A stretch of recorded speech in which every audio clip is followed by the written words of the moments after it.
everyone, my name is Ryan, this is Ade, and here we go with another edition of Box Talk. Today, sad news, Hall of Famer, boxing legend, Ken Norton passes away. Ade, what do you think, bro?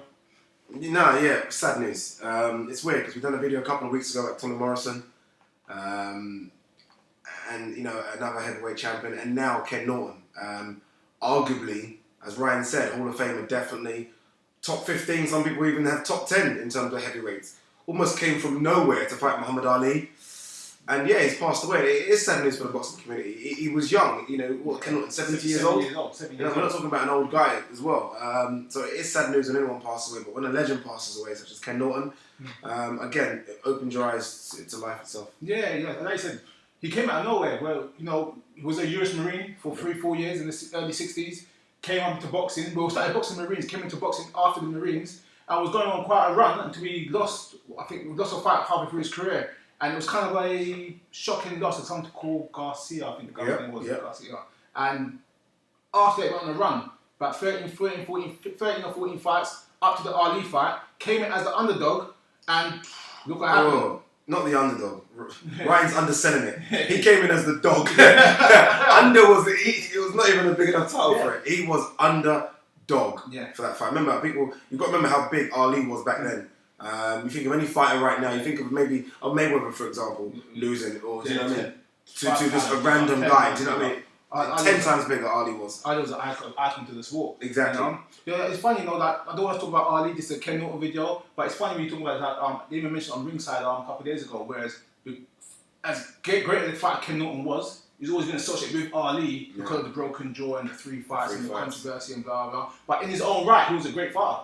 I mean, yeah, you're he right. competed in the toughest heavyweight division of all time. I was just going to draw on that. I mean, we talk about, a lot of people talk about eras, and we talk about, the heavyweight era right now being a bit dead, and was the 80s and 90s the best? Arguably, everyone knows that the best boxing heavyweight era, and probably the best era in boxing, regardless of heavyweights, was the 60s and 70s. And he was in that era, 60s, 70s, and he took it up just below the 80s as well. He was in that era. Amazing era. I think the thing that Ken Norton probably don't get praised for is that he came around when 2 of the probably greatest heavyweights were about. So you had Ali, obviously Frazier and Foreman, and then just after that you had Larry Holmes. Yeah. So he was kind of squashed in the middle, arguably 4 of the greatest heavyweights of all time. See, that's a very good point. He fought Ali 3 times, he fought Foreman, and he fought Larry Holmes. Yeah. So people say he's got 7 losses, but 4 of those losses were to 3 of the best heavyweights ever to walk the earth. I mean, you'll find very hard in anyone's ratings to find Ali or Larry Holmes not within the top 5. You'll find very hard to find anyone with George Foreman not within the top 7. You know what I mean? If you look at people he's fought as well in terms of punches, I mean, he fought Ernie Shavers, Jerry Cooney, he fought George Foreman. Yeah, I mean, you're looking at, again, 3 of the hardest punches in boxing history. I mean, this is the most competitive, biggest, toughest division you could ever imagine for a heavyweight, and this guy competed.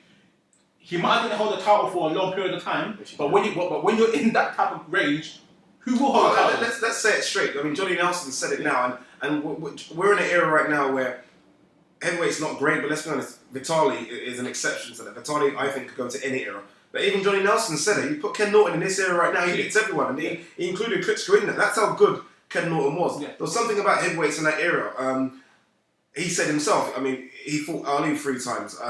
He fought Larry Holmes. He fought George Foreman. George Foreman fought Frazier.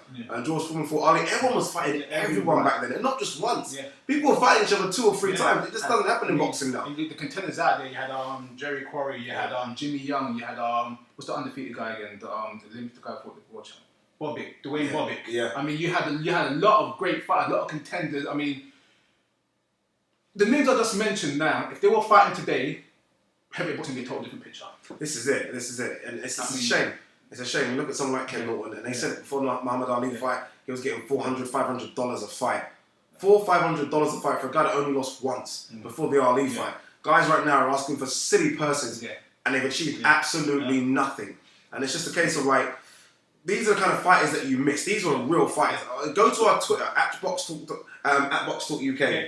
I put a picture up of Ken Norton. That's what heavyweights used to look like. He looked awesome. We're talking 6'2", 6'3", ripped, strong. 215. Exactly. You know, just what heavyweights used to look like compared to what they look like now. I tell you what, I grew up with Ken Norton in my house. Literally, my dad was a huge Ali fan. I had a picture of Ali on top of his TV, And that picture of Ali caused arguments every single day because when people come to the house, everyone will say, Ken Norton beat Ali.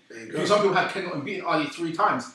Now I think about Ken Norton's losses, people keep forgetting, yeah? One loss to Ali, his only loss to Ali was a split decision. Yeah.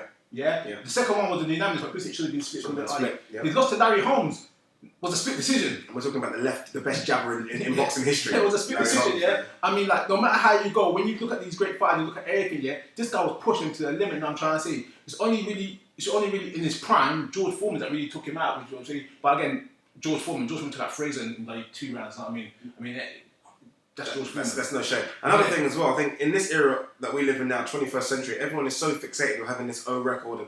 And, to have the O record, you've got to be a Hall of Famer. We're talking about a guy that is a definite top 15 heavyweight of all time. That goes out the window. Some people argue and say top 10. We're saying a guy that is potentially a top 10 heavyweight of all time with 7 losses. There's no shame in taking an O off your record. Everyone's so fixated. I don't know if it's because of the Mayweather or losing your O doesn't mean anything. It's who you lose it to and how you lost it. He had tough fights, Ken Norton. Let me tell you this, yeah. When Ken Norton fought Ali the first time, when he fought Larry Holmes the first time, when he fought Foreman the first time, they all were undefeated. This man stepped up and fought undefeated monsters. Always the underdog. Come on, that's more than admirable. You will not find one. You fight very hard now to find one professional fighter or fight one undefeated guy at the highest level, let alone 3. Yeah. And even after the setback of Ali with the controversy, he still went ahead and fought them again. Yeah. Normally, when undefeated fighters take on other prospects, they're normally taking on gatekeepers or guys that are kind of washed away. Ken Norton was no gatekeeper. Ken Norton was no washed away fighter. We're talking about a great heavyweight champion. So no, as Ryan said at the start, no, it's a sad loss for boxing. And it's a sad loss for the sport in general. It was a sad loss overall because Ken Norton was emerging as a little TV personality. I still got home the boxer of 18. Boxer of Night Rider. He was in. I've seen a couple films and little bits he's done before for everything, and he was going through. But if you don't know, he had a big car accident in the mid-80s, and he was injured for a long time. Had injury, lost his voice and everything. It took him a long time to recover. So you're looking for a guy that after an illustrious career, after a budding TV career, was injured and hurt and spent the last 20 years of his life, in his 30 years of his life, in a sense, rehabbing and recovering and getting back to what he was to be. You know what I mean? So it's a real sad story. It's just going back on it again, and I don't want to keep talking about this era, that versus that era, etc., etc. But it's almost a shame when I look at some of the boxers that fought in that era of the 70s, 60s, and maybe the early 80s. And where would they be if they fought in this era? It's almost like these guys now in this era are getting 5 million, 4 million, or 4. They're getting paid well to fight nobodies. They're fighting each other, and none of them, again, apart from Pitali, could go back in. Maybe Vladimir's got a chance, but let's be honest, as soon as Foreman lands one, he's packing up and going to Ukraine. None of these guys could have stayed in that era, and Ken Norton was in that era. And you take Fraser, Foreman, and Ali away, we're talking about he's probably the best out of those, the best of the rest. And that's no shame. That's no shame. We're talking about Fraser, Foreman, and Ali, top 10, guaranteed. Some people say top 5 heavyweights of all time. So no, it's a shame. But guys, what do you think? You leave your comments below. What were your memories of Ken Norton? Was it the 3 Ali fights? What was your memories right now? My memories of Norton, like I said, always in my house. Now I'm trying to say that's one thing. I remember, like I said, seeing my dad always reviewing the fights and trying to find stories to tell his friends why Ali won, and everyone come to the house and tell him that Ken Norton beat him. And I'm like, who could beat Ali? I was told when I was a kid that Ali was unbeatable, and now this guy's beating him and controversy and all the things. And all I can say is a great fight. I've not seen a boring Ken Norton fight. I'll tell you that. Yeah, no, you're right. And for me, it's always like I said, he had the look. When I think of what a heavyweight should look like, he might not have been as big as Foreman. He definitely wasn't as small as Frazier.